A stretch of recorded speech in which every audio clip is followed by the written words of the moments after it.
Working place లేదు, ఏ place లేదు, ఎక్కడైనా సరే అమ్మాయికి సేఫ్టీ లేదు. అమ్మాయిలు ఒక రేంజ్ లో బయటకు వచ్చి ఉద్యోగాలు చేస్తున్న టైము మళ్ళీ 1847కి వెళ్ళిపోతే సోషల్ మీడియా ఇంపాక్ట్ చాలా ఎక్కువగా ఉంది. కాలేజీల్లో స్కూల్స్ లో కల్చరల్ ప్రోగ్రామ్స్ అన్న పేరుతోటి డాన్సులు ఏం పాటలు వేస్తున్నారండి. గూగుల్లో వెతికానంటారు చాలా మంది. 5 సార్లు ఒక స్పెల్లింగ్ కొట్టండి, రాంగే కొట్టండి. పేపర్లో కనపడనివి, న్యూస్ దాకా రానివి మారుమూల గ్రామాల్లోనూ చిన్న చిన్న నగరాల్లోనూ కూడా చాలానే జరిగింది.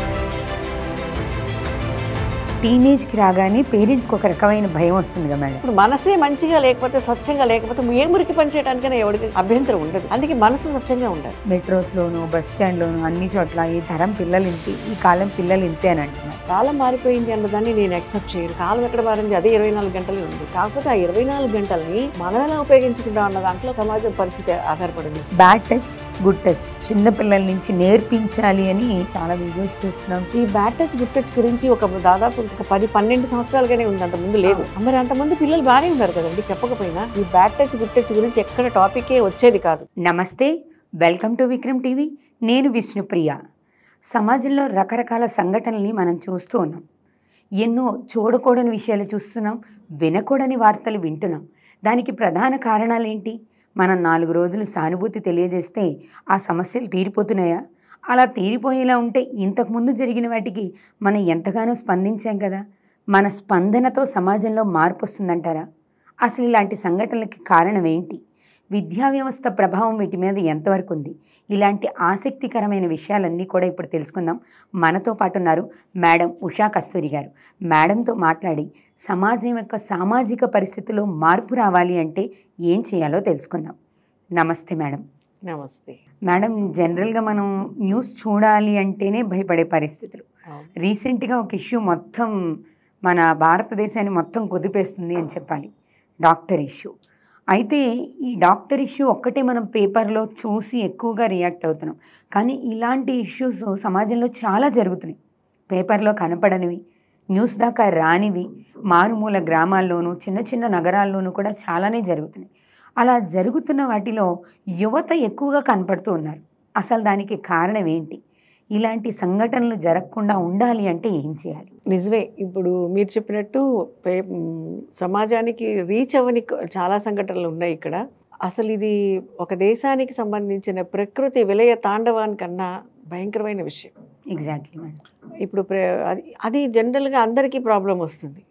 ప్రకృతి ప్రకోపన మనం చాలా చూస్తున్నాం. మొన్న వాయనాడులో ల్యాండ్ స్లైడింగ్ కానీ, అప్పుడప్పుడు కొండ చర్యలు పడ్డాయి అంటే అది మనిషి ప్రకృతితో ఆడుకున్నాడు, మళ్ళీ ప్రకృతి రివెంజ్ తీసుకుందని చెప్పచ్చు. కానీ ఇక్కడ మనిషి మానవత్వం అంటాం కదా, ఇక్కడ మనుషుల్లో రాక్షసత్వం, ఒక్కొక్కసారి జంతువుల్లో మానవత్వం కనిపిస్తుంది మనకి.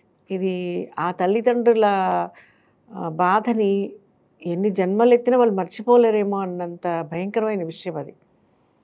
ఇక్కడ అసలు దాని గురించి డిస్కస్ చేయాలన్నా కూడా ఒకసారి ఒళ్ళు జలధరించేటువంటి సంఘటన నిజంగా అది.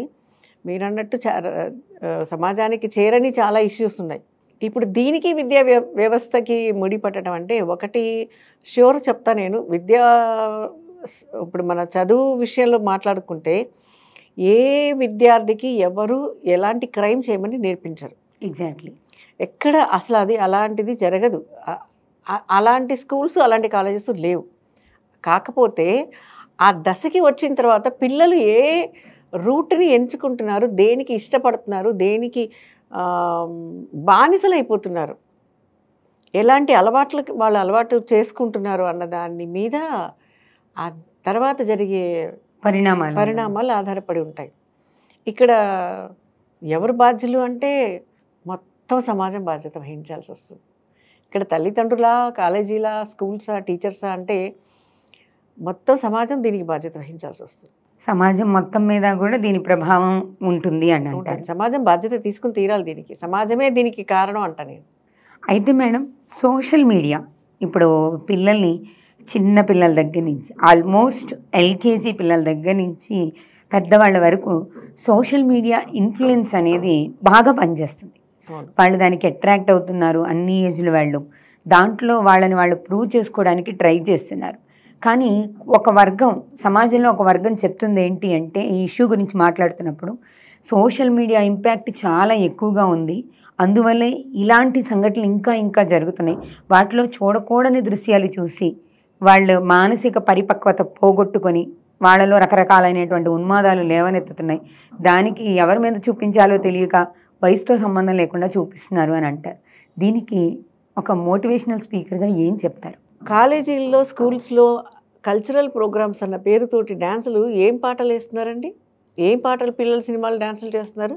దానికి పేరెంట్స్ ఎందుకు ఒప్పుకుంటున్నారు? ఇప్పుడు సినిమాల్లో దాన్ని ఐటమ్ సాంగ్గా చూపించింది దాన్ని కల్చరల్ ప్రోగ్రామ్లు చూపిస్తారు. అది సాంస్కృతిక కార్యక్రమమా కాలేజీల్లో?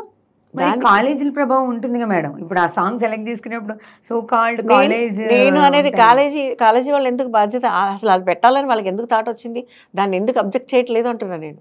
కాలేజీ వాళ్ళు అడిగారు, కాలేజీ వాళ్ళు చేయమంటున్నారు, పిల్లలు అయితే బాగా చేస్తున్నారు స్టేజ్ మీద. అక్కడ ఆ డ్యాన్స్ని ఒక్కొక్క ప్రోగ్రామ్కి ఒక్కొక్క రెస్పాన్సిబిలిటీ ఉంటుంది కదా. ఇప్పుడు నేను అదే ఫీల్డ్ నుంచి వచ్చాను కాబట్టి చెప్తున్నాను.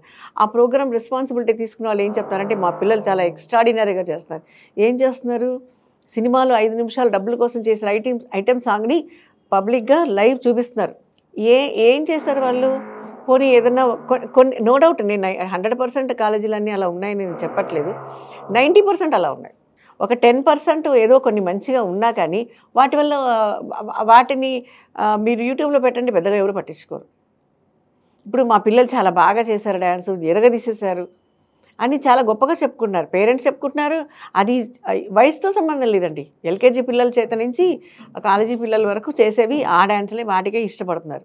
అలా వద్దు నాన్న ఆ పాటలు చెయ్యొద్దు. ఇప్పుడు మీరు సడన్గా ఎవరినైనా అడగండి, ఏదో ఒక పాటని హమ్మింగ్ చేస్తూ, అసలు ఆ పాటల గురించి మనం డిస్కస్ చేసుకోలేము, హమ్మింగ్ చేస్తూ ఎంత బాగుందో, సూపర్ ఉంది సాంగ్ అంటాడు పిల్లాడు.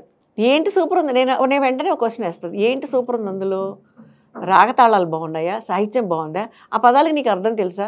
వాడు పాడేటప్పుడు వద్దని వాళ్ళ అమ్మా నాన్న ఎందుకు చెప్పట్లేదు? వద్దు నాన్న ఆ పాటను వద్దని ఎందుకు అమ్మా నాన్న చెప్పట్లేదు? ఇప్పుడు మొక్కై వంగది మానే వంగది కదా.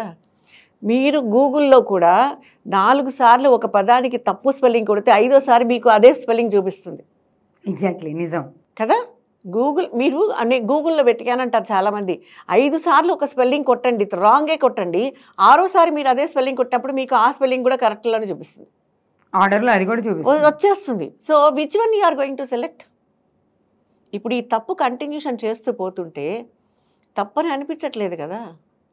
ఇప్పుడు తప్పు చేయటం, ఇప్పుడు తప్ప రైట్ ఏదో ఒక పని చేయడానికి అలవాటు పడ్డారు, బద్ధకంగా నిద్ర లేవటం, ఆలస్యంగా పళ్ళు తోముకోవటం, ఇష్టం వచ్చిన టైంకి ఇంటికి వెళ్ళటం, ఇవన్నీ ఒక చిన్న వయసు నుంచి అలవాటు అయిపోతే పెద్దగా వాడు ఎక్కడ తిరిగి వచ్చినా పెద్దగా పట్టించుకోరు పేరెంట్స్. వస్తాడు తెల్లవారే లోపల ఇంటికి వచ్చేస్తాడు అన్న కాన్సెప్ట్లో పేరెంట్స్ ఉంటారు. ఎక్కడికి వెళ్ళాడు, ఏం చేస్తున్నాడు, ఎందుకు వెళ్ళాడు, ఎవరితో వెళ్ళాడు, ఎక్కడికి వెళ్ళాడు అన్న ప్రశ్నలు చిన్నప్పటి నుంచి వేయకపోతే పెద్దయ్యాక అడిగే హక్కు కోల్పోతారు పేరెంట్స్ కదా. మరి అలాంటప్పుడు ఇలాంటివే కదా జరుగుతాయి. ఒక ధోరణిలో ఇప్పుడు 10% తప్పు చేస్తున్నారు అనుకుందాం, నో డౌట్. అందరూ 100% ఇలాంటి వాళ్ళు కాదు, 10% తప్పు చేస్తున్నారు అనుకుందాం. సమాజంలో అలాంటి వాళ్ళు 10% ఉన్నారు. కానీ ఒకటి గుర్తుపెట్టుకోండి, కుండెడు పాలు, అమృతంతో సమానమైన కుండెడు పాలు విరిగిపోవటానికి ఒక్క చుక్కే విషం చాలు. ఇప్పుడు జరిగింది అదే, నో డౌట్. ఒక ఫ్యూచర్లో ఒక డాక్టర్ అమ్మ ఏ స్పెషలిస్ట్ ఏదో ఎంతమందిని కాపాడేదో అది కోల్పోయింది దేశం. ఒక తల్లిదండ్రులకి గడుపు కోత మిగిలిపోయింది. సమాజంలో ఒక భయాన్ని క్రియేట్ చేసామనుకుంటున్నారు. తల్లులకు విపరీతమైన భయం వచ్చింది. అంటే ఆల్రెడీ ఉన్న భయమే ఇంకా పెరుగుతుంది. అంటే వర్కింగ్ ప్లేస్లో సేఫ్టీ ఉంటుంది అనే ఒక పాయింట్లో నుంచి వర్కింగ్ ప్లేస్ లేదు, ఏ ప్లేస్ లేదు, ఎక్కడైనా సరే అమ్మాయికి సేఫ్టీ లేదు. అసలు ఇప్పుడు అమ్మాయిలు ఒక రేంజ్లో బయటకు వచ్చి ఉద్యోగాలు చేస్తున్న టైము మళ్ళీ బ్యాక్ మనము 1847కి గుర్తుపెట్టుకోండి, ఆ ఇయర్ని 1847కి వెళ్ళిపోతే పరిస్థితి మనమే తెచ్చుకుంటున్నాం. అంటే insecurity in the society, insecurity surrounding you అన్నది ఒక మాట్లాడి. ఇప్పుడు అమ్మాయి నో డౌట్ అమ్మాయిలు నీట్గా వెళ్ళాలి, అమ్మాయిలు డీసెంట్గా వెళ్ళాలి, అబ్బాయిల బిహేవియర్ కూడా బాగుండాలి కదా. ఒక మోటివేషనల్ స్పీకర్గా నేను అమ్మాయిలు చదువుకోవాలి అని చెప్తాను, అదే సేమ్ టైం అక్కడే కూర్చున్న అబ్బాయిలతో కూడా చెప్తాను, మీ అందరూ మంచి వాళ్ళు కాబట్టే వీళ్ళు ఇంతమంది ఉద్యోగానికి రాగలుగుతారు, మీ అందరూ బాయ్స్ అంతా మంచి వాళ్ళు కాబట్టి ఇంతమంది ఆడవాళ్ళు ఉద్యోగం చేయగలుగుతున్నారు. So first hats off to the boys, those are cooperating you. ఇప్పుడు every successful man there is a woman అంటారు, నేనేమంటాను every successful woman there are many men అంటారు.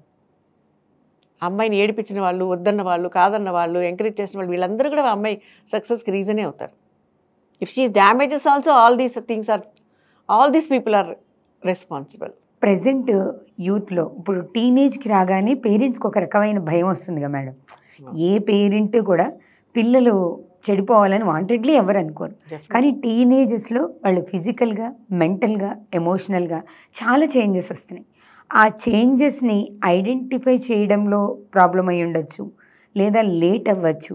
ఇలా రకరకాల కారణాల వల్ల వాళ్ళ ఫ్యూచర్ అటు ఇటు అవుతుంది. ఏ మార్పులు వస్తే, వాళ్ళ ప్రవర్తనలో ఏ తేడా వస్తే తల్లిదండ్రులు వీళ్ళ ప్రవర్తనలో మార్పు వచ్చిందని కనిపెట్టగలుగుతారు? ఎలా తెలుసుకోవడం అనేది ఎలా? టీనేజ్ ప్రాబ్లం అన్నది ప్రతి జనరేషన్ వాళ్ళు ఫేస్ చేసిందే, నో డౌట్ ఎట్ ఆల్. ఆ టీనేజ్లో ఒక హార్మోనియల్ ఇంబ్యాలెన్స్ వల్ల వాళ్ళ మెంటల్ స్టెబిలిటీ అన్నది వాళ్ళని వాళ్ళు కంట్రోల్ చేసుకోవడం అన్నది కష్టం. ఇక్కడ వాళ్ళు once they entered into 13 till they entered into 20, ఇక్కడ పేరెంట్స్ ఒక కంట్రోల్, అంటే చిన్నప్పటి నుంచి ఒక క్రమశిక్షణ ఉంటే అది వాళ్ళకి పెద్దగా ప్రాబ్లం అనిపించదు. అంటే వాళ్ళని వాళ్ళు కంట్రోల్ చేసుకుంటారు. మనసు తప్పు చేయమంటుంది కానీ మనస్సాక్షి వద్దంటుంది. బుద్ధి అటు వెళ్తూ ఉన్నా కూడా తన్ని తాను కంట్రోల్ చేసుకునే కెపాసిటీ ఎప్పుడు ఉంటుందంటే పిల్లలకి తప్పు కాలు. ఇప్పుడు చిన్నప్పుడు జనరల్గా పిల్లలకి ఏం చెప్తాం, సరిగ్గా డ్రెస్ సరిగ్గా తీసుకుని కూర్చో, కాళ్ళు ఊపకూడదు, పెద్దవాళ్ళు ఎదురుకుండా కాలు మీద కాలేసి కూర్చోకూడదు. ఇవన్నీ శిక్షణ కాదు, క్రమశిక్షణ అన్న సంగతి పిల్లలు కనుక అర్థం చేసుకుంటే బాగుంటుంది. ఇది చెప్పట్లేదు ఇప్పుడు. అదివరకంటే చెప్పేవాళ్ళు, చెప్పకూడదని కాదు, వాళ్ళే అర్థం చేసుకుంటారులే అన్న ఒక రేంజ్లో పేరెంట్స్ వెళ్ళిపోయారు. ఈ రీజన్ వల్ల వాళ్ళకి తప్పేదో చెడేదో అన్నది వాళ్ళకి తెలియట్లా. ఇప్పుడు ఇది తప్ప మనం చెడు చేస్తున్నామా అన్న దీంట్లో వాళ్ళకి అది వాళ్ళని వాళ్ళు బ్యాలెన్స్ చేసుకోలేకపోతే అది అలవాటు అయిపోతుంది. వన్స్ ఒక అలవాటు, అది ఎర్లీ మార్నింగ్ లేవటం నుంచి టైంకి రీచ్ అవ్వటం దగ్గర నుంచి అలవాటు అయిపోయింది. పెద్ద అయ్యాక వాడు ఆఫీస్కి లేట్గా గ్యారంటీగా వెళ్ళడు. Suppose he is a boss or team leader, he won't accept others to come late. మీరు ఈ మధ్య ఒక రీల్ వచ్చింది, లేట్గా వచ్చిన వాళ్ళని ఎలా సన్మానిస్తారు అన్నది. అది రీల్ కామెడీగా తీసుకున్నారు కానీ టైంకి వెళ్ళాలన్న సెన్స్ ఎంతమందికి వచ్చిందో చెప్పండి. ఆ రీల్ చూసి రీచ్ బాగా అయింది, లైక్స్ బాగా వచ్చాయి, కమెంట్స్ బాగా చేశారు. But how many will maintain the time late అయితే మన ఒక గిల్ట్ ఫీల్ అన్నది మనిషికి ఉండాలి. ఎందుకంటే 24 గంటల్లో ఏ సెకండ్ బ్యాక్ రాదు జీవితంలో. ఆ విషయం అర్థం చేసుకోవాలి కదా. ఓకే. కొంతమంది ఏం చేస్తారంటే, ఇప్పుడు టాక్ వచ్చింది కాబట్టి చెప్తాను, ఎంప్లాయీస్ లేట్గా వెళ్ళి అర్ధరాత్రి వరకు పనిచేసామని బిల్డప్ ఇచ్చేవాళ్ళు చాలామంది ఉంటారు. ఇది చాలా కంపెనీస్లో ఉంది. ఓకే, కొన్నిట్లో చెల్లుతుందేమో, కొన్నిట్లో టైం తప్పించి తర్వాత పని చేయలేని ఉన్నాయి. ముఖ్యంగా ఎడ్యుకేషనల్ ఇన్స్టిట్యూషన్స్ ఆ టైంకే వెళ్ళాలి, ఆ టైం క్లోజ్ చేసేయాలి, ఆ టైం ప్రకారం సిలబస్ కవర్ అవ్వాలి, ఆ టైం ప్రకారం ఎగ్జామ్స్ కండక్ట్ చేయాలి, పిల్లలు ఆ టైంని ఫాలో అయి తీరాలి. అంటే దానికి ఒక క్రమశిక్షణ. అందుకే స్కూల్ టైంలో అలవాటు పడిన తర్వాత కంటిన్యూషన్ కాలేజీలో ఆ క్రమశిక్షణ వాళ్ళకి వెళ్తుందని చూడండి. ఇక్కడ ఈ కంటిన్యూషన్ క్రమశిక్షణలో వాళ్ళు దాన్ని దాటలేరు, వాళ్ళు దాన్ని దాటి వెళ్ళలేరు, బ్రేక్ చేసి పక్కకు దాటి వెళ్ళలేరు. ఎందుకంటే వాళ్ళ మనసాక్షి ఒప్పుకోదు. వాళ్ళకి ఎప్పుడూ ఒక కాన్షియస్ గుచ్చుతూ ఉంటుంది, మనం తప్పు చేస్తున్నాము, చేయకూడదు అని ఒక థాట్ వాళ్ళలో వస్తుంది. మంచి బట్టలు ఒంటి మీద ఉంటే మురికి బండ మీద కూర్చోలేడు కదా మనిషి. ఎగ్జాక్ట్లీ మేడం, నిజమే కదా. మురికి అవుతుందని భయం ఉంటుంది కదా. ఇప్పుడు మనసే మంచిగా లేకపోతే, స్వచ్ఛంగా లేకపోతే ఏ మురికి పని చేయడానికైనా ఎవరికి అభ్యంతరం ఉండదు. అందుకే మనసు స్వచ్ఛంగా ఉండాలి. ఇప్పుడు బెస్ట్ ఎగ్జాంపుల్ మీకు దీనికి ఒక స్టోరీ కూడా ఉంది. బ్లూ ఫ్రాక్ అని ఒక స్టోరీ ఉంటుంది. దాని గురించి మనం తర్వాత మాట్లాడుకుందాం. ఇప్పుడు ఈ ఒక మంచి అలవాటుని చిన్నప్పటి నుంచి చెప్పడం, వినటానికి వాళ్ళకి విసుకొస్తుంది, కానీ లైఫ్లో అది వాళ్ళకి ప్రతిసారి మనకు వస్తుంది. దీనికి ఎగ్జాంపుల్ నా స్టూడెంట్స్ చెప్తాను. ప్రతిసారి క్లాస్లో నేను పాయింట్అవుట్ చేసినప్పుడల్లా నా మీద విసుక్కున్న స్టూడెంట్సే ఈ రోజు వాళ్ళు జాబ్లో సెటిల్ అయినప్పుడు, when they are calling me back, ఫేస్బుక్లో మెసెంజర్లో మెసేజ్ పెట్టినప్పుడు I feel proud of myself. నిజంగా చెప్తున్నాను, నేను మోటివేషన్ కాదు, అది నా బాధ్యతగా చేశాను అంతే. ఆ రోజు మీరు తిట్టినప్పుడు ఏంటో అనుకున్నాం, కానీ మేడం ఈరోజు మాకు లైఫ్లో సెటిల్ అయినప్పుడు, మేము ఉద్యోగాలు చేసేటప్పుడు మీరు చెప్పిన ప్రతి విషయం మాకు పనికొస్తుంది, మీ ప్రిన్సిపల్స్ ప్రతి విషయంలో పనికొస్తాను. It's my responsibility. నేను ఏదేదో మిమ్మల్ని ఉద్ధరించానని నేను అనుకోవట్లా, గుర్తుపెట్టుకో నిన్ను నువ్వే ఉద్ధరించుకున్నావు అని చెప్పాను వాడికి. అంటే బిగినింగ్ నుంచి ఇది ప్రతి స్టూడెంట్ విషయంలోనూ 100% రెస్పాన్సిబిలిటీ. పేరెంట్స్ది ఎంత ఉందో టీచర్స్ కూడా అంతే ఉంది. ఓకే. ఇప్పుడు క్లాస్లో టీచర్స్ పాట చెప్తారంటే వాడంతా ఆయన వదిలేస్తే ఆ టీచరు ఒక 10 మంది స్టూడెంట్స్ మా పాట వింటే సరిపోదు, ఒక్కడు చెడిపోయిన ఆ రెస్పాన్సిబిలిటీ టీచర్కి వస్తుంది. వాడికి మార్కులు రావక్కర్లా. నేను ఎవరికైనా చెప్తాను ఈ ఛానల్ ద్వారా, ప్రతి టీచర్కి నేను ఇచ్చే మెసేజ్, సొసైటీని కంట్రోల్ చేయగలిగింది ఒక్క టీచింగ్ ప్రొఫెషన్ గుర్తుపెట్టుకోండి. Right from the fingers holding and making writing letters and till you are making perfection in the phonetical sounds.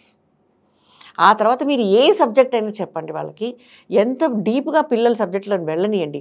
పాఠాలు చెప్పడం కాదు, జీవిత పాఠాలు కూడా వాళ్ళు నేర్చుకునేది ఆ క్లాస్ రూమ్లోనే.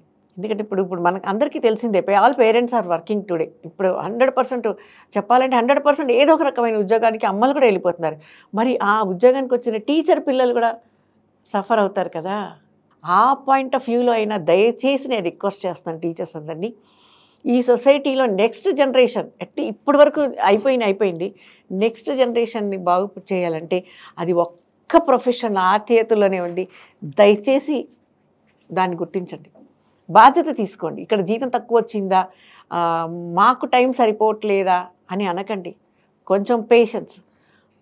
అసలు దానికి మించిన కిక్ జీవితంలో మీకు ఎప్పటికీ రాదు, ఎంత రాదు. ఫైనల్లీ ఈ ప్రొఫెషన్ అంటే టీచింగ్ ప్రొఫెషన్లో ఎక్కువ రెస్పాన్సిబిలిటీ తీసుకుంటే సొసైటీలో కొన్ని చేంజెస్ అనేవి మనం ఎక్స్పెక్ట్ చేయాలి. పేరెంట్స్ని మార్చలేం కానీ పిల్లల్ని మార్చవచ్చు, అది ప్రతి టీచర్ మనసాక్షికి తెలుసు. ఇప్పుడు ప్రజెంట్ యూత్లో మేడం చాలా బాగా వినిపిస్తున్న పదం యూత్ గురించి, ప్రాక్టికల్గా కూడా చాలా చోట్ల చూసాం. ఈ కాలం పిల్లలు ఇలానే ప్రవర్తిస్తున్నారు, కాలం మారింది, ఇప్పుడు పిల్లలు ఇంతకు ముందులా లేరు, మేము చెప్పింది వినరు, ఈ కాలం పిల్లలు వినే పిల్లలు కాదు. ఈ పదాలు చాలా రెగ్యులర్గా వింటున్నాం.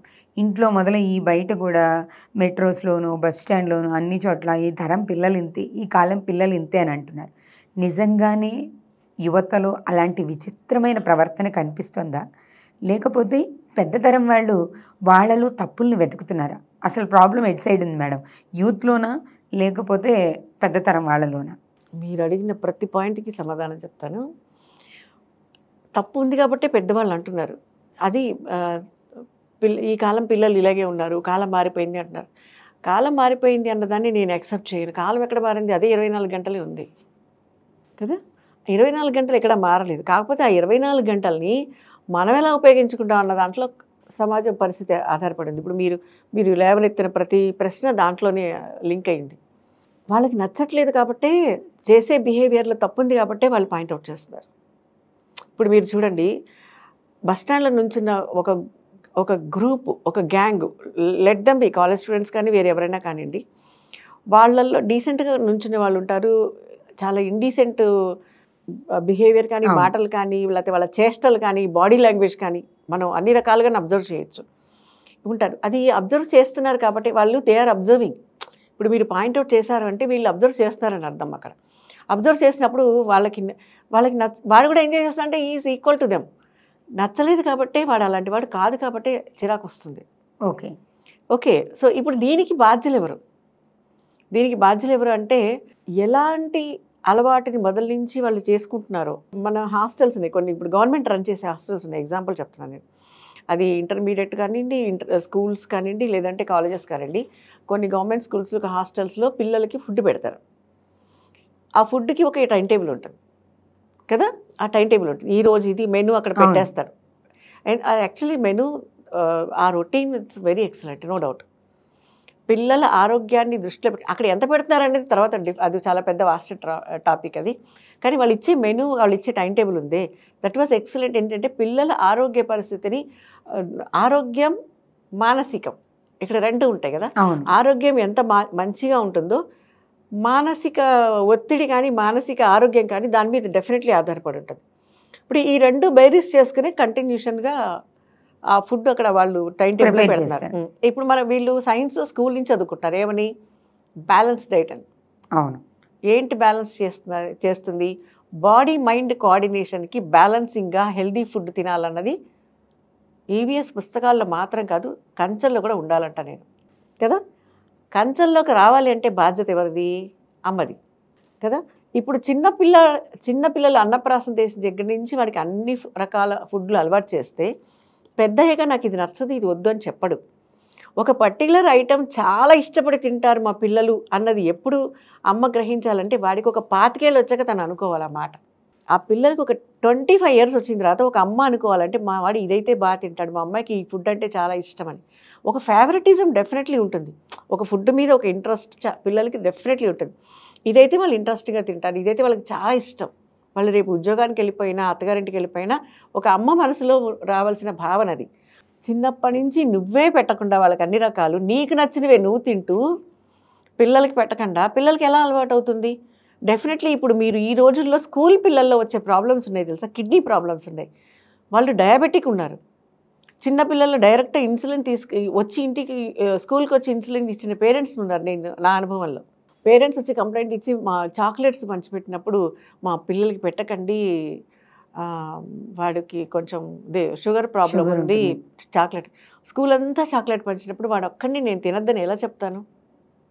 అప్పుడు ఏం చేయాలి? యాజ్ నాకు బాధ్యత ఉంది సొసైటీ మీద. నేను వాట్ ఐ డిడ్, స్కూల్లో చాక్లెట్ పంచడానికి వీల్లేదని చెప్పేశాను నేను. ఎందుకంటే అలాంటి వాళ్ళు 4 ఉన్నారు చిన్నపిల్లలు, పంచదని చెప్పేశాను. Really when we hats up to them, ఆ పేరెంట్స్ యాక్సెప్ట్ చేశారు. పేరెంట్స్ మీటింగ్ పెట్టి ఇలా సమస్యలు ఉన్నాయి కాబట్టి దయచేసి చాక్లెట్స్ పెట్టద్దు, బెటర్ మీరు ఫ్రెష్ ఫ్రూట్స్ పెంచి పెట్టండి, లేదు పెన్సిల్స్ ఇచ్చేయండి, పెన్సిల్ బాక్సులు ఇవ్వండి, పిల్లలు హ్యాపీ ఫీల్ అవుతారు. తలో పెన్ ఇచ్చేయండి, ఇంకా హ్యాపీ. రెగ్యులర్ యూస్ చేసుకునేది కదా. సో ఇలాంటి రెస్పాన్సిబిలిటీస్ అంటే నేను చేసిన గొప్ప పని చెప్పట్లా, బాధ్యత చెప్తున్నాను నేను. ఇలాంటి బాధ్యత స్కూల్స్ కాలేజెస్లో తీసుకోవాలి. సో ఓకే, నో డౌట్ కాలేజీకి వెళ్ళిన తర్వాత పిల్లలకి వాళ్ళగా తెలియాలి ఏంటి మనకు ఈ ప్రాబ్లం ఉంది కాబట్టి హెల్త్లో, సో ఈ టైప్ ఆఫ్ ఫుడ్ తినకూడదు అని. మనస్తత్వం ఎప్పుడు కూడా తిన్న ఆహారం మనస్తత్వం మీద చాలా ఆధారపడుతుంది. అవును మేడం. అది చాలా రిఫ్లెక్ట్ అవుతుంది, చాలా రియాక్ట్ అవుతుంది. ఇప్పుడు కారంగా వేడిగా మంచి ఎండలో భోజనం చేసిన వాడు వెళ్ళి ఒక భుజం మీద ఒకటేసి ఎరా బాగున్నావు అంటే వాడి తిక్క రేగుతుంది, వాడు నిజంగా బాగోడు, నిన్ను కూడా బాగోడు ఇక్కడ చేస్తాడు కదా.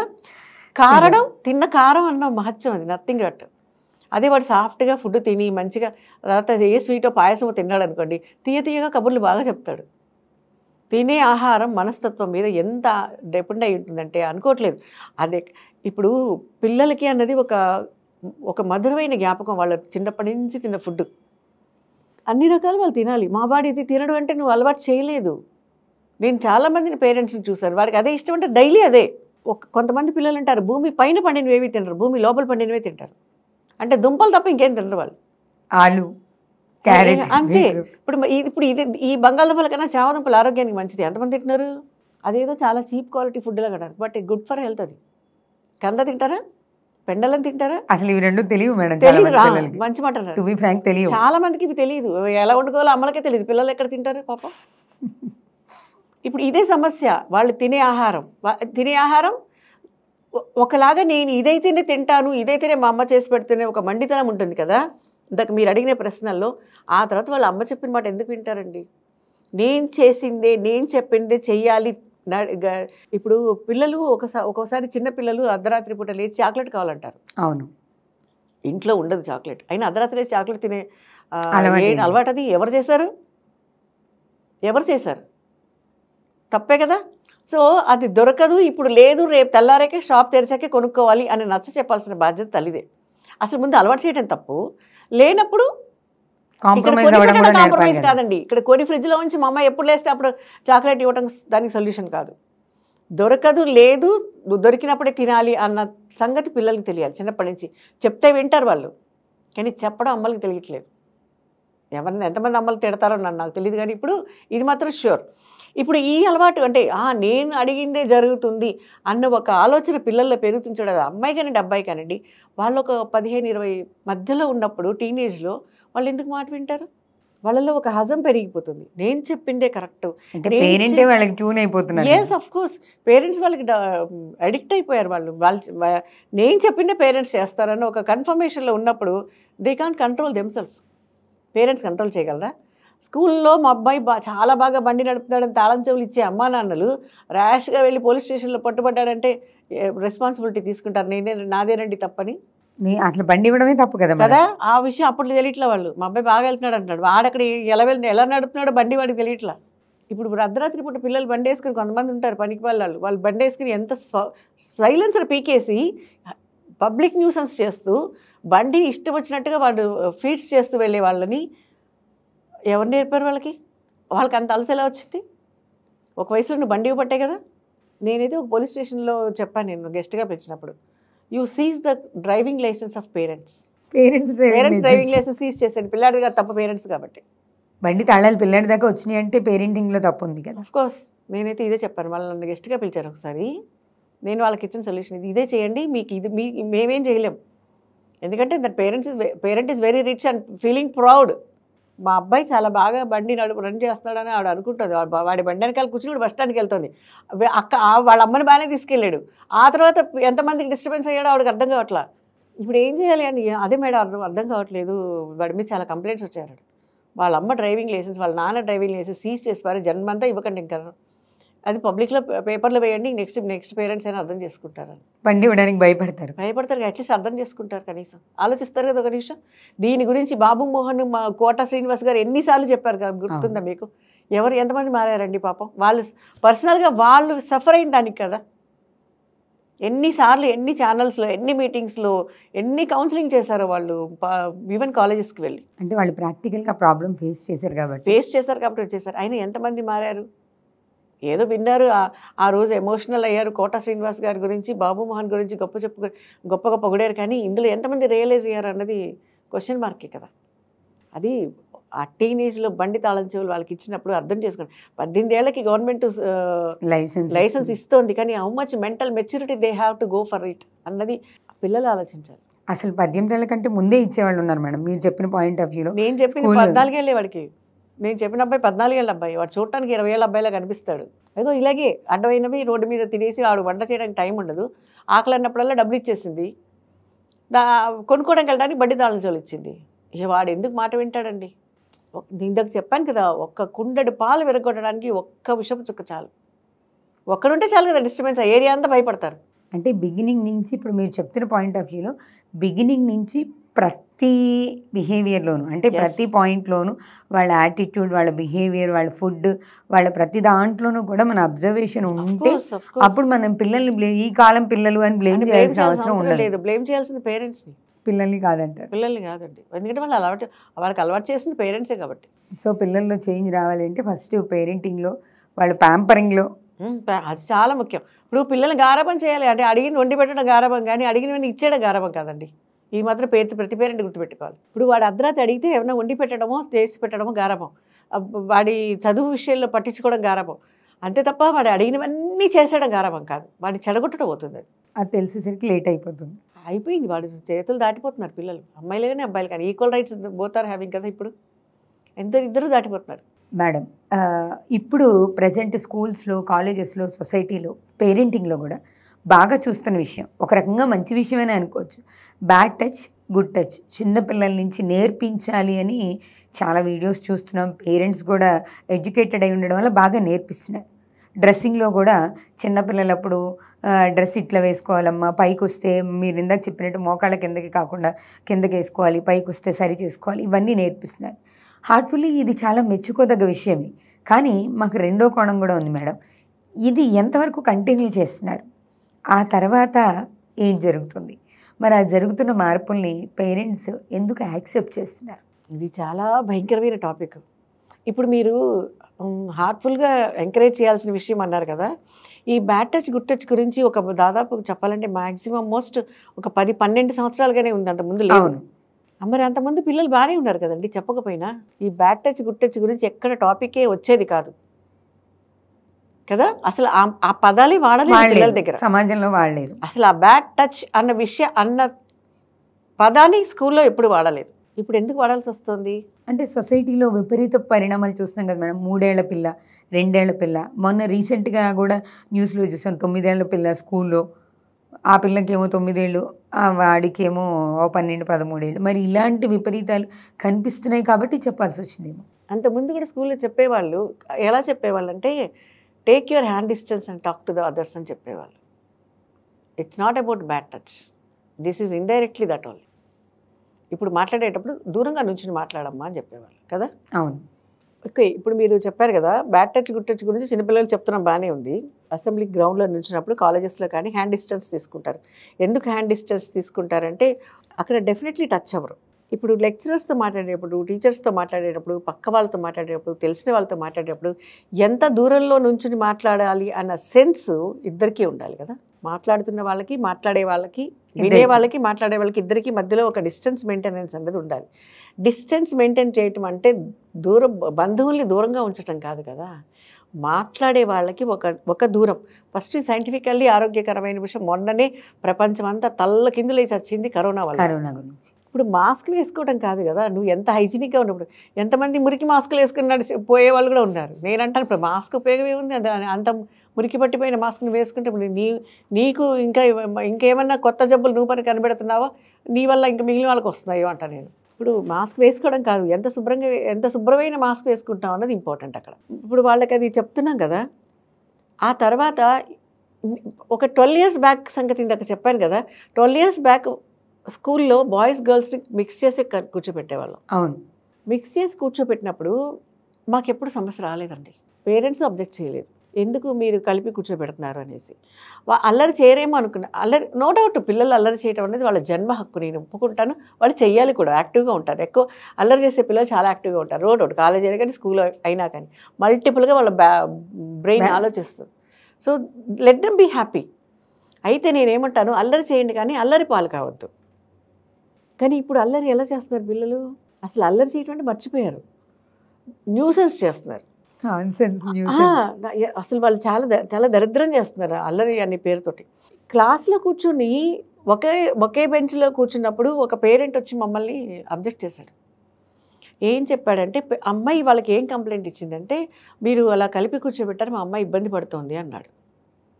నేను వెంటనే ఆ అమ్మాయిని ఒక క్వశ్చన్ అడిగాను. వెనక బెంచి వాడు కానీ పక్క కూర్చున్న వాళ్ళు కానీ నిన్నేమైనా డిస్టర్బ్ చేస్తారా, మిస్బిహేవ్ చేస్తున్నారా? ఒకవేళ అదే జరిగితే, నీకు షూ ఉన్నాయి కదా కాళ్ళకి, ఇమీడియట్లీ తీసి ఆ షూతో మొహం పగలగొట్టేసి వాళ్ళ పేరెంట్స్ వచ్చినప్పుడు నేను చూసుకుంటాను. You be in that stage, ఆ పొజిషన్లో నువ్వు ఉండి ఎప్పుడు కూడా బీ స్ట్రాంగ్. ఇప్పుడు కూర్చున్నది వల్ల తప్పేం కాదు కదా. రేపు కాలేజ్కి వెళ్తావు, వాళ్ళ నాన్న కాదండి మా అమ్మాయి కొంచెం ఇబ్బందిగా ఫీల్ అవుతుంది, ఇరిటేటింగ్గా ఫీల్ అవుతుంది అన్నాడు. ఏమన్నా మిస్బిహేవ్ చేశారా అంటే, అమ్మాయి లేదు మేడం ఎవరేం చేయలేదు. ఇట్స్ వెరీ డీసెంట్ బాయ్స్, మంచి వాళ్ళు అలా ఏం చేయలేదు కదా. మరి ఇంకా ఇబ్బంది ఏంటి నీకు? అది కో ఎడ్యుకేషన్ స్కూల్ కదా. దేనికోసం కూర్చోబెట్టారంటే అబ్బాయిలు అల్లరి కంట్రోల్ చేయడం కోసం కూర్చోబెట్టారు. ఓకే, ఆ ఇన్ఛార్జ్ తీసుకున్న స్టెప్ ఏంటంటే, అంటే మీకు ఎగ్జాంపుల్ కోసం చెప్తున్నాను. నేను అమ్మాయిని వెళ్ళిపోమన్నాను. అమ్మాయి ఏమీ ఎక్కడ ఏ కంప్లైంట్ ఇవ్వలేదు, ఏ బాయ్స్ గురించి ఇవ్వలేదు. మరి క్యారిడర్లో బ్రేక్ టైంలో అందరూ బాగానే తిరుగుతున్నారు, అప్పుడు ఎక్కడ దూరంగా ఉన్నారు? అమ్మాయిలు విడిగా అబ్బాయిలు విడిగా ఏం వెళ్ళట్లేదు. ఒకేసారి లంచ్ బ్రేక్ వస్తుంది, ఒకేసారి గేమ్స్కి వెళ్తున్నారు, ఒకేసారి ప్రాక్టికల్స్కి వెళ్తున్నారు, ల్యాబ్కి వెళ్తున్నారు. క్లాస్ రూమ్ నుంచి బయటకు అందరూ ఒకేసారి వస్తున్నారు కదా. అప్పుడు మరి ఎవరి లిమిట్స్లో వాళ్ళు ఉన్నారు కదా. ఎక్కడే తేడా రాలేదు కదా. బెంచ్లో కూర్చున్నప్పుడు డెఫినెట్లీ రాదు, ఎందుకంటే టీచర్ ఉంటుంది కాబట్టి. సో ప్రాబ్లం ఏంటంటే, అలా కూర్చోబెట్టడం ఆడపిల్లలు కొంచెం ఇబ్బంది కదండి అన్నాడు ఆయన. నేను ఇది అన్నెసరీ థింకింగ్ ఏమో, ఒకసారి ఆలోచించండి అన్న. రేపు కాలేజ్కి వెళ్తుంది, అక్కడ సపరేట్గా కూర్చోరు, వాళ్ళ ఇష్టం, ఎవరికి నచ్చిన జగన్ వాళ్ళు కూర్చుంటారు. అప్పుడు ఎవరు కాదంటారు, మీరు కూడా అడగరు. నీ పక్కన ఎవరు కూర్చున్నారు మీరు కూడా అడగరు. అమ్మాయి చెప్పదు అసలు. అది వేరే విషయం. సెకండ్ థింగ్, రేపు ఆఫీస్కి వెళ్తుంది, అక్కడ ఆడవాళ్ళకని సపరేట్గా లేవు కదండి. గర్ల్స్ స్కూల్ ఉన్నా కూడా అక్కడ కొంతమంది మేల్ స్టాఫ్ ఉంటున్నారు కదా. అవును. సో ఎవరు ఎలా బిహేవ్ చేస్తున్నారు, ఎవరిని ఎలా ఫేస్ చేస్తున్నాం అన్నది మన మనస్తత్వం మీద ఆధారపడి ఉంటుంది. అండ్ సెకండ్ థింగ్, అప్పుడు ఏం చేస్తారు మీరు, ఆఫీస్కి వెళ్ళినప్పుడు ఏం చేస్తారు? ఇది అనవసరంగా అమ్మాయి వయసు ఎంత, ఆఫ్టర్ ఆల్ 14 years. ఇప్పుడు మీరు అమ్మాయికి ఒక ఇది చేస్తున్నారు అంటే, మీరు ఒకటి ఇంజెక్ట్ చేస్తున్నారు, అబ్బాయిలతో కలిసి కూర్చోకూడదని. దెన్ రేపు నెక్స్ట్ ఫ్యూచర్ ఇప్పుడు ఈ ప్రాబ్లం ఏం లేదు, they are 100% they are perfect and very good. కానీ ఫ్యూచర్లో ప్రాబ్లం వస్తే how you're going to face అన్నది అమ్మాయికి నేర్పించాలి. అందుకే చెప్పాను, అమ్మాయికి తేడాగా ఎవరైనా బిహేవ్ చేస్తే రిమియర్ షూ అని హిట్ ఆన్ దేర్ ఫేస్. వాళ్ళ పేరెంట్స్ వస్తే నేను చూసుకుంటాను, డోంట్ వరీ అబౌట్ ఇట్. ఇప్పుడు ఇలాంటి మైండ్ సెట్ ఉన్న పిల్లలు కానీ ఆయన తర్వాత అప్పుడు అర్థమైంది ఆయనకి, అసలు మీ అమ్మాయికి ఇప్పుడు ఆ ఫీలింగ్ ఎందుకు వచ్చింది అడగండి అన్న. నేను పేరెంట్ క్రియేట్ చేశారు కాదు, అమ్మాయి నాకు ఇబ్బందిగా ఉందంటే అసలు ఏ విషయంలో ఇబ్బందిగా ఉంది, వాడు నిన్ను ఏం చేయట్లేదు, నీ పక్కన కూర్చున్న బాయ్స్ ఎవరు దే ఆర్ వెరీ డీసెంట్, అప్పుడు నీకు ఇబ్బంది ఏంటి అంటే you are imagining unnecessary things. ఇక్కడ మీకు మైండ్ సెట్ అర్థమైందా? You are imagining unnecessary things. ఇప్పుడు ఇదే మైండ్ సెట్ అమ్మాయి పెరిగితే ప్రతి వాళ్ళ మీద ఒక నెగటివ్ ఒపీనియన్ ఉంటుంది, నెగటివ్ ఒపీనియన్ ఉండొచ్చు, లేదంటే అమ్మాయి రేపు తర్వాత ఏదైనా డేంజర్లో కూడా పడిపోవచ్చు కదా. సో ఇలాంటి కౌన్సిలింగ్ డెఫినెట్లీ పిల్లలకు అవసరం. ఇది from the parental point of view and from the school point of view. అదే ఇది రెండు కనుక ఒక మెచ్యూరిటీ లెవెల్కి ఒక ఒక ఇంపాక్ట్ వాళ్ళ మీద పడిందంటే, రేపు కాలేజ్కి వెళ్ళిన తర్వాత, కాలేజ్ నుంచి బయటకు వచ్చిన తర్వాత వాడి కాలేజీలో కానీ చుట్టుపక్కల వాళ్ళతో కానీ వాళ్ళ బిహేవియర్లో డెఫినెట్లీ ఒక రెస్పెక్టివ్ బిహేవియర్ మనం చాలామందిని చూస్తాం, ఎంత రెస్పెక్ట్గా బిహేవ్ చేస్తాం. వాళ్ళు ఏమన్నా దానికోసం ప్రత్యేకమైన కోర్స్ చేశారండి? ఇప్పుడు తప్పుని ఒప్పుకున్నారు వీళ్ళిద్దరూ, వాళ్ళు ఏమైనా కోర్స్ చేశారా?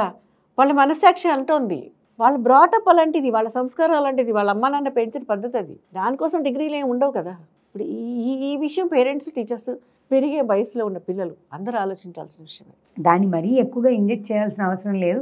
అట్ ది సేమ్ టైం వాళ్ళని వాళ్ళు ప్రొటెక్ట్ చేసుకోవడం ఎలాగా అనేది కనుక మనం ఫస్ట్ నుంచి గైడ్ చేయగలిగితే ఏ ప్రాబ్లం లేదంటారు. ఇప్పుడు 10-12 ఏళ్ల క్రితం నుంచి తెలుసుకున్న గుడ్ టచ్ బ్యాడ్ టచ్ ఇప్పుడు కాలేజీకి వెళ్ళాక ఏం చేస్తారు? పెట్టే రీల్స్ అలాంటివే కదా. ఇప్పుడు మరి అక్కడ వాళ్ళకి తెలియట్లేదా బ్యాడ్ టచ్ అదని? ఇంట్లో అమ్మ చెప్పింది, పక్కింటి అంకుల్ ఆంటీ వాళ్ళు మంచిగా ఉన్నప్పుడు చెప్తున్నారు, మంచిగా ఉన్నప్పుడు చెప్పారు, స్కూల్లో కౌన్సిలింగ్స్ చేస్తున్నారు, దానికోసం ప్రత్యేకించి బొమ్మను చూపించి డెమో కూడా చూపిస్తున్నారు కదా. అవును. మరి వీళ్ళే టీనేజ్కి వెళ్ళిన తర్వాత ఏం చేస్తున్నారు అంటే, అందరూ ఉన్నారని కాదు, కొంతమంది అయినా కూడా, కొంతమంది వాళ్ళు రీల్స్ చేసి స్కూల్ యూనిఫామ్లో ఛానల్లో పెడుతున్నారండి. యూట్యూబ్ వాడు ఎందుకు అది సొసైటీకి, ప్రపంచంలో ఇప్పుడు మన దేశమే కాదు, ఎందుకు యాక్సెప్ట్ చేస్తున్నారు అలాంటి రీల్స్ని? ఒక మంచి విషయం పెట్టినప్పుడు దాన్ని ప్రమోట్ చేయొచ్చు కదా. సో వాళ్ళలో అంటే ఇప్పుడు పేరెంటింగ్లో మీరు చెప్పినట్టు పేరెంటింగ్లో కూడా ఓవర్ థింకింగ్ పెరిగినప్పుడు వాళ్ళు తీసుకునే డెసిషన్స్ కానీ దాని ఇంపాక్ట్ కూడా యూత్ మీద ఉంటుంది. చెప్పాలి, చెప్పకపోయినా అట్లీస్ట్ వాళ్ళని ఒక ప్రాపర్ వేలో పేరెంటింగ్ చేస్తే మనం ఇలాంటి ప్రాబ్లమ్స్ ఎక్కువగా చూడాలి. రోడ్డు మీద వెళ్ళమ్మా అని చెప్పొద్దు, తేడా వస్తే ఏం చేయాలో చెప్పండి అంటున్నాను నేను. Exactly madam. పెప్పర్ స్ప్రే పెట్టుకుని ఎన్నాళ్ళు నడుస్తారండి? వాళ్ళు స్ట్రాంగ్గా ఉండాలి. ఎస్ మేడం, జనరలీ వీటన్నిటితో పాటు వాళ్ళ భాష అంటే ఇప్పుడు వాళ్ళు మాట్లాడే లాంగ్వేజ్లో ఏదో ఉచ్చారణ దోషాలుంటే, లాలు తప్పుంటే కరెక్షన్ చేయడం కాదు, అది కాదు మన టాపిక్. వీళ్ళు కొన్ని అనకూడని పదాలు, మాట్లాడకూడని పదాలు.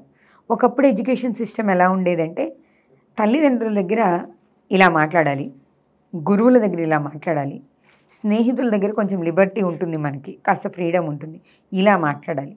మనకంటే చిన్నవాళ్ళు ఏజ్లో మనకంటే చిన్నపిల్లలు కనిపిస్తే ఇలా మాట్లాడాలి. ఇలాంటివి శ్లోకాలో, పద్యాలో, కథలో చెప్పేవాళ్ళు, తెలిసేది. అన్ఫార్చునేట్లీ చెప్పట్లేదనాలో, తెలియట్లేదనాలో కారణం ఏదైనా కావచ్చు, కానీ ఇప్పుడు పిల్లల భాషలో కూడా చాలా వల్గారిటీ వచ్చింది. కొన్ని చోట్ల మనం వినకూడని పదాలు పబ్లిక్లో చాలానే వినేస్తున్నాం. దీనికి బాధ్యులు ఎవరు? పిల్లల్ని అయితే బాధ్యులు చేయలేము, సహా మాట్లాడుకుంటారు. దీనికి బాధ్యులు ఎవరు? ఏ పదాలు? పోనీ దీనిలో ఇంపాక్ట్ ఎలా ఉంటుందంటే, పేరెంటింగ్ నేర్పట్లేదు, టీచర్స్ నేర్పట్లేదు అని అనుకున్నా కూడా వీళ్ళు చూసే shows, TV shows, reality shows, వాళ్ళు చూసే సోషల్ మీడియా, వీటిలో కూడా ఇలాంటి పదాలే వినపడుతున్నాయి. నాకు రెండు ఆన్సర్లు కావాలి మేడం. ఈ పదాలు పిల్లలు మాట్లాడడానికి కారకురాలు మొదటిది. రెండోది, పర్సనల్గా అడుగుతున్నాను అనుకోండి, అసలు వీటన్నిటి నుంచి మా పిల్లల్ని, ఇప్పుడు మేము మాట్లాడట్లేదు, స్కూల్ మాట్లాడట్లేదు, ఓకే, ఈ రియాలిటీ షోలు ఎక్కడన్నా ఏది ఓపెన్ చేసినా అయ్యే పదాలు వస్తున్నప్పుడు వాటి నుంచి మా పిల్లల్ని మేము ఎలా కాపాడుకోవాలి? అసలు మీరు అవి ఎందుకు చూస్తున్నారు? ఎక్కడ మేడం? చూడకపోయినా కనిపిస్తాయి అవి.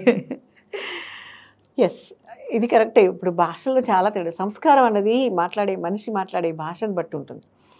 Don't judge A book by its cover అంటారు చూడండి. వేసుకున్న బట్టలు కాదు మా మనిషికి సంస్కారం ఇచ్చేది. నో డౌట్ శుభ్రమైన బట్టలు వేసుకోవాలి. ఖరీదైన బట్టల వల్ల మనసు ఖరీదైంది ఎప్పటికీ అవ్వదు. మనిషి ఖరీదు అంటే మనిషి విలువ, ఇక్కడ ఖరీదు నేను విలువతో పోలుస్తున్నాను. ఒక మనిషి యొక్క విలువ బ్రాండ్ మీద కాదు, తను మాట్లాడే భాష మీద ఉంటుందంట. నేను అది ఎంత సౌమ్యంగా, ఎంత సంస్కారవంతమైన భాష మాట్లాడుతున్నాడు అంటే, ఆ సబ్బు ఉతికితే సంస్కారం రాదు కదా, ఆ మాట నాలికను ఉతకలేం కదా వచ్చిన గొడవ. సో అది ఎట్లాంటి భాష మాట్లాడుతున్నారు అనేది చిన్నప్పుడు 6 నెలలు మాటలు పలకటం ఏదో మొదలు పెడతారు. 6 ఏళ్ళు వచ్చే లోపల వాళ్ళని కరెక్షన్ చేసేస్తున్నారు పేరెంట్స్. చేస్తాం కదా, ఇప్పుడు 1 or 2 years వరకు ముద్దుగా మాట్లాడుతుంటే బాగానే ఉంటుంది. కానీ అదే ఆ ముద్దు భాష, ఆ పదమే వాడు కంటిన్యూ పలుకుతుంటే కరెక్షన్ చేసేస్తాం. అంటే ఎక్కడ అలా వచ్చేస్తుంది, తేడా వస్తుందని కరెక్షన్ చేస్తున్నాం. ఆ కరెక్షన్ ఎందుకు చేస్తున్నారు? ఆ పదాన్ని వాడు పర్ఫెక్ట్గా పలకాలి, కరెక్ట్గా పలకాలి. ఇంకొకటి మనకి తెలుగులో పర్యాయ పదాలు అంటారు, అంటే ఒక పదాన్ని రకరకాలుగా అడగచ్చు అని. అవును. ఇప్పుడు ఒరే ఇంటికి వచ్చిన వాళ్ళని భోంచేసారా, భోంచేద్దరుగా రండి అంటే బాగుంటుందా, రండి మేద్దాం అంటే బాగుంటుందా చెప్పండి. రెండు తిండి గురించే మాట్లాడుతున్నాం. అవును. ఆ మేసేది గొడ్ల గురించే మాట్లాడుతున్నాను తప్ప మనుషులు ఎలా మేసేవా అని అడగరు, తప్పు కదా అది. భోజనం చేసి తిన్నామని కూడా అడగరు, తిన్నామని కూడా అడగకూడదు. అంటే ఇప్పుడు మనం ఏదో మరి చాలా క్లోజ్ రిలేషన్స్ లేదా మన పిల్లలు అయితే ఎరా ఇందాక తినకుండా వెళ్ళిపోయేవేంటి అని అడగచ్చు. అదే ఇంటికి వచ్చిన చుట్టాన్ని ఎలా అడుగుతాము? భోజనం చేయలేదు అనుకుంటా, పాపం ఎప్పుడు అనగా తిన్నారో ఎప్పుడు బయలుదేరారో, రండి భోజనం చేస్తారా, భోజనం చేద్దరు కానీ రండి అని పిలుస్తాం, అంతే తప్ప రండి మీ ఎదురుగాని అనకూడదు కదా. అదే ఇప్పుడు రెండు తిండి గురించే కదా అని అది మాట్లాడారు అనుకోండి పేరెంట్స్, పిల్లవాడు అదే నేర్చుకుంటాడు. ఓహో మేసారా అని అడగచ్చు అని వాడు రేపు ఎవరినైనా అడగచ్చు ఆ మాట. అది సమాజంలో తప్పు అన్న సంగతి ఇంట్లో కరెక్షన్ చేస్తే తప్ప తెలియదు. ఓకే. ఇప్పుడు స్కూల్కి వెళ్ళిన తర్వాత కరెక్షన్ చేయడానికి టీచర్ సిలబస్ చెప్పగలదు, పాఠాలు చెప్పగలుగుతారు, సిలబస్ కవర్ చేసి ఎగ్జామ్స్కి ప్రిపేర్ చేయగలుగుతారు. నో డౌట్ కొంత వాళ్ళకి ఒక సోషల్ రెస్పాన్సిబిలిటీ ఉంటుంది. కొన్ని స్కూల్ చాలా స్ట్రిక్ట్గా ఫాలో అవుతాయి కాబట్టి వాళ్ళు మాట్లాడే భాష గురించి కానీ వాళ్ళు వాళ్ళ ఫ్రెండ్ సర్కిల్లో మాట్లాడే ఎక్స్ప్రెషన్, ఇప్పుడు కొంతమంది చెప్తారు కమ్యూనికేషన్ స్కిల్స్ అంటూ కొన్ని ఇప్పుడు మొదలుపెట్టింది వాళ్ళు ఏం చెప్తారంటే you should take the responsibility, don't react అంటారు. కొన్ని రియాక్ట్ అవ్వకపోతే రెస్పాన్సిబిలిటీ ఎదుటి వాళ్ళకి రాదు. నువ్వు మాట్లాడింది తప్పు, ఇంత భయంకరమైన తప్పు అని వాళ్ళకి చెప్పాలి. ఆ రియాక్షన్ చెప్పే వాళ్ళలో లేకపోతే తప్పునైనా అలా మాట్లాడకూడదని 6 ఏళ్ల పిల్లాడి చెప్తే ఊరుకుంటాడు, 16 ఏళ్ల పిల్లాడికి అంత నెమ్మదిగా చెప్తే బుర్రకి ఎక్కదు. వాడికి చెప్పే విధంగానే చెప్పాలి కదా. ఇంకొకటి మీరు గమనించారో లేదో, రియాలిటీ షోస్ అంత ఫేమస్ అవుతున్నాయి ఈ పనికిమాలిన భాష వల్లే ఫేమస్ అవుతున్నాయి. అందులో రియాలిటీ షోలో ఏం రియాలిటీ చూపిస్తున్నాడండి, భాష తప్పించి. పైగా ఈ మధ్య ఈ రియాలిటీ షోస్ అక్కడ అయిపోయింది అవ్వకుండా ఆ దరిద్రాన్ని పబ్లిక్ షోస్లో కూడా చేస్తున్నారు. అది ఇక్కడ చూసిన సరిపోలేదని మళ్ళీ అక్కడ విజిలేస్తున్నారు వాళ్ళు. ఇంట్లో అమ్మ నాన్న పిల్లలు అందరూ కలిసి కూర్చొని సకుటుంబ సమేతంగా సపరివార సమేతంగా అలాంటి షోస్ చూస్తున్నప్పుడు వాళ్ళు అమ్మ నాన్న ఎంజాయ్ చేస్తున్నప్పుడు పిల్లలు కూడా అవే మాట్లాడచ్చేమో అనుకుంటారు. ఇంకొకటి చాలా ఇంపార్టెంట్ విషయం, ఎదుటి మనిషికి ఎలాంటి గౌరవం ఇవ్వాలి అన్నది ఆ ఇంటి తండ్రి మీద ఆధారపడి ఉంటుంది. ఆ తండ్రి తల్లి మీద ఎలాంటి రియాక్షన్ చూపిస్తాడో, ఎలాంటి పదాలు వాడతాడో పిల్లలు కూడా అదే వాడాలనుకుంటారు. అదే మాట్లాడాలి. పిల్లలు ఫాలో అవుతారండి, నేర్చుకోరు. పిల్లలు ఎప్పుడు కూడా ఫాలో అయిపోతారు. ఈ ఫాలోయింగే ఎప్పటికీ వాళ్ళకి చాలామంది ఫాలోయింగ్లు ఉంటారు తర్వాత. ఇప్పుడు పిల్లల్లో చాలా స్పష్టంగా మాట్లాడే వాళ్ళని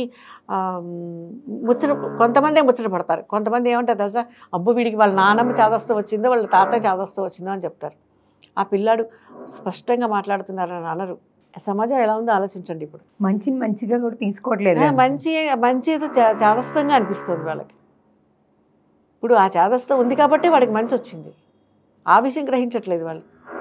ఇప్పుడు రియాలిటీ షోసే కాదండి, సినిమాలో డైలాగులు, సినిమా పాటలు చాలా బాగుంది, ఆ సాంగ్ సూపర్ సాంగ్ అంటున్నారు పిల్లలు. అదే కదా మనం యాన్యువల్ డే ఫంక్షన్ గురించి మాట్లాడుకున్నాం.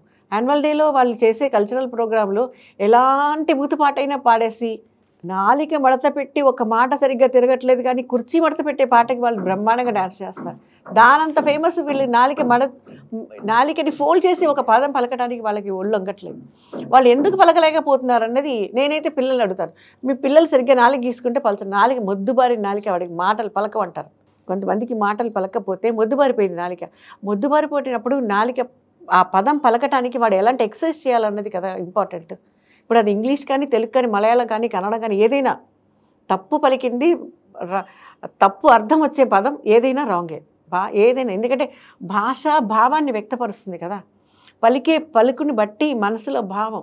ఇప్పుడు వాడు ఏడుస్తూ కంప్లైంట్ ఇచ్చాడంటే వాడి మనసులో ఎంత బాధ ఉందో, కడుపులో ఎంత బాధ పెట్టుకున్నారో వాళ్ళ పిల్లలు అనుకుంటాం. అదే వాడు ఎదుటివాడి మీద కోపంగా వచ్చి కంప్లైంట్ ఇస్తారు పిల్లలు.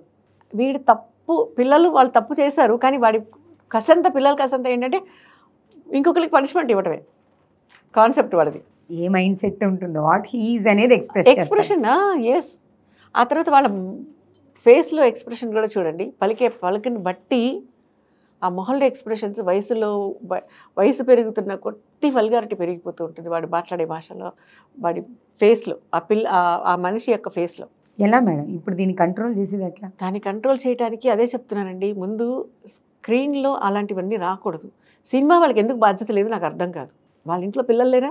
వాళ్ళ షోస్ వాళ్ళ పిల్లలు చూడరా? వాళ్ళ సినిమాలు ఇప్పుడు ఈ రియాలిటీ షోస్లో చేసే వాళ్ళు ఎవరికి పిల్లలు లేరా?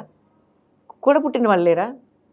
ఈ షోస్ని వాళ్ళు చూసి ఒక పద్యాన్ని ఎంత బాగా పాడారని ఇంకోళ్ళని చెప్తాం కదా, అంత బూతుమాట ఎంత బాగా పలికామని చెప్తారా వాళ్ళు ఇంటికి వెళ్ళాక వాళ్ళు అంత వల్గర్ ఎక్స్ప్రెషన్ని చాలా చించేసేవారు అంటారా? ఇప్పుడు ఒక క్రైమ్ని అసలు ఆ సీన్లో ఒక క్రైమ్ ఇప్పుడు చూడండి, మీకు హీరో కన్నా ఫేమస్ అయిపోతున్నాడు విలన్. ఎందుకంటే హీరో కన్నా విలనే అందంగా కూడా ఉంటున్నాడు ఈ మధ్య సినిమాలో.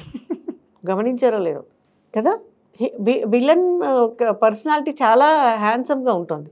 So villains are becoming more famous, villainism is becoming famous. So పిల్లలు దేన్ని ఫాలో అవుతారు? అదే ఫేమస్ అవుతుంది మేడం, దాన్నే ఫాలో అవుతున్నారు వాళ్ళు. ఇప్పుడు విలనిజం, వల్గారిటీ, క్రైమ్ ఇవన్నీ వాళ్ళ మైండ్లో డైజెస్ట్ అయిపోతున్నాయి. అది చేస్తే ఎలా ఉంటుందో అని మీకు ఇంకొక విషయం చెప్తాను. ఈ ప్రపంచంలో మొట్టమొదట ఒక బ్యాంక్ రాబరీ జరిగింది. ఒక సినిమాలో చూపిస్తాడు, జేమ్స్ బాండ్ సినిమాలో బ్యాంక్ రాబరీని ఎలా చేయొచ్చు అన్నది.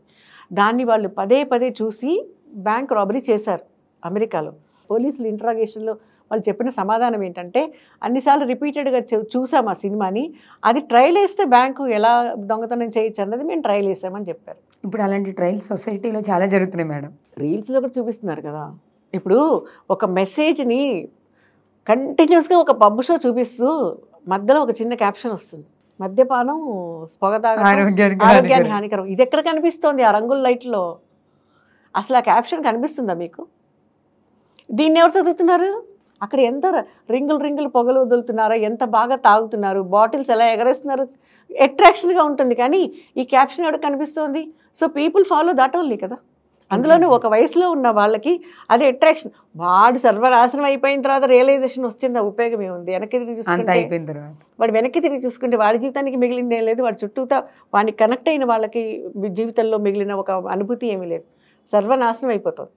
అయితే ఇందాక మీరు చెప్పినట్టు విలనిజం కాదు మేడం, హీరోలో కూడా విలనే కనిపిస్తున్నాడుగా. హీరో కూడా క్రైమే చేస్తాడు, హీరో కూడా రాబరీ చేస్తాడు.